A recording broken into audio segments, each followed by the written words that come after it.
ઠાકોરજીની પૂજા કરીને હું થઈ ગયો રેડી. તો જય શ્રી કૃષ્ણ બધા મિત્રોને. પછી સિદ્દીક સાથે થોડા ગપ્પા મારીને મજાક મસ્તી કરીને હું નીકળ્યો ઘરની બહાર. જોયું તો લીપ મારી વાટ જોતી હતી. લીપે ખોલ્યા દરવાજા, ખુલ જાય સીમ સીમ.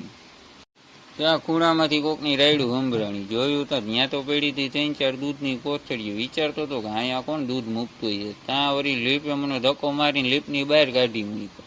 કાંઈ વાંધો નહીં. ત્યાં મિત્રો દુકાનનું કામ પતાવીને હું આવ્યો સલૂનમાં હેર કટિંગ કરાવવા. તો સલૂનમાં હેર કટિંગ કરાવતો તો યાદ આવ્યું કે ભાઈ આપણે સ્પ્રે બનાવીએ. હેર કટિંગનું કામ પડતું મૂકીને આવી ગયા ભાઈ પાસે. ભાઈનું કામકાજ મિત્રો જાદુગર જેવું છે.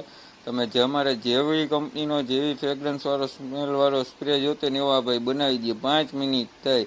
આપણે હારે બોટલ લઈને ગયા હતા. ભાઈને બોટલ બતાવી. ભાઈ બોટલ જઈને મોજ આવી ગઈ ભાઈને. ભાઈએ કાઢ્યા એના યંત્રો ને મંત્રો ને જાપ કરીને બનાવી દીધો આપણે 5 મિનિટમાં સ્પ્રે.